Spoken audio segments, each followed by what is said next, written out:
പൊളിക്കും. അതിലെ 10-12 ദിവസത്തെ കഴിഞ്ഞു. ഹൈദരാബാദ് കഴിഞ്ഞു. ഇതിന്റെ കൂടെ ഇതിനു മുമ്പ് ചെയ്തിട്ടുണ്ടല്ലോ.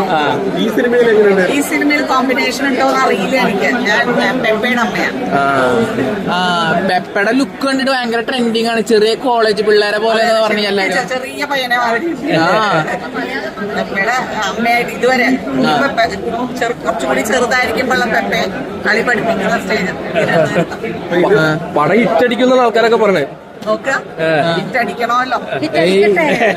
അല്ല വലിയ വലിയ താരങ്ങളൊക്കെയാണ് വന്നോണ്ടിരിക്കണേ. ഇപ്പൊ പലരും മിസ്കിൻ സാറുണ്ട്, തമിഴിന്ന് കുറെ ആർട്ടിസ്റ്റ് ഒക്കെ ഉണ്ട്. കണ്ടിട്ടുണ്ടായിരുന്നു അവരൊക്കെ? ഞാൻ ഞങ്ങളുടെ സെറ്റിലുണ്ടായിരുന്നു. ഞാൻ ട്രിവാൻഡ്രത്ത് ഒരു സെറ്റ് കഴിഞ്ഞിട്ടുണ്ടായിരുന്നു. ആ സമയത്ത് വന്നവരെയൊക്കെ കണ്ടു. ആരാ മിസ്കിൻ സാർ ഉണ്ടായിരുന്നു അവിടെ? എനിക്ക് അങ്ങനെ ആരുടെയും പേരൊന്നും അറിയില്ല. എല്ലാരെയും കാണും, പലരും പറയും. അത്രയും മഴയായിരുന്നു എന്റെ സമയത്ത്.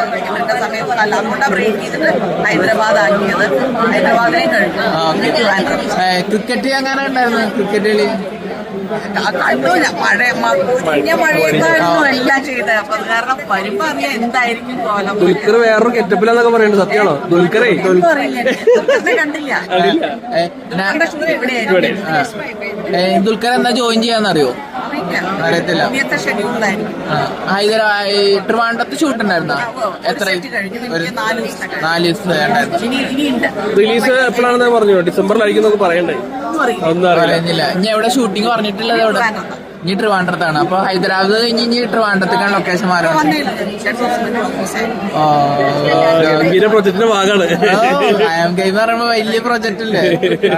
അതില് കൊറേ ഇതല്ലാണ്ട് കൊറേ ആൾക്കാർ വരുന്നുണ്ട്.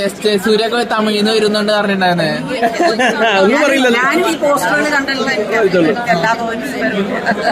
ആവേശം കഴിഞ്ഞിട്ടുള്ള അടുത്തൊരു വലിയൊരു ഹിറ്റ് ആയിരിക്കില്ലേ? ആഭ്യന്തര കുറ്റവാളി. അല്ല ആ മൂടേ അല്ല, അത് കുടുംബ ഇതാണല്ലോ. ഇത് വേറെ തരത്തിലുള്ള മാസ് പടമാണല്ലോ. ദുൽഖറിന്റെ കൂടാണ്ട് വലിയ പ്രൊജക്ട് എന്ന് പറയുമ്പോ കൊറേ കാലത്തിന് ശേഷം വീണ്ടും ദുൽഖർ മലയാളത്തേക്ക് വീണ്ടും വരികയാണ്. അപ്പൊ ആ രീതിയിലൊരു ഭയങ്കര എക്സൈറ്റ്മെന്റ് ഉണ്ടല്ലോ. വരട്ടെ, നന്നാവട്ടെ, വലിയ ഹിറ്റ് ആവട്ടെ. അതിന്റെ ഭാഗമാവാൻ പറ്റിയത് എനിക്ക് വലിയ അതിന് ഹാസ് എന്തെങ്കിലും പറഞ്ഞിട്ടുണ്ടായിരുന്ന? അതായത് മീഡിയക്കാരിങ്ങനെ വന്ന് ചോദിക്കും. ഭയങ്കര രസമായിരുന്നു ചെയ്യാനായിട്ട്. ഓക്കെ.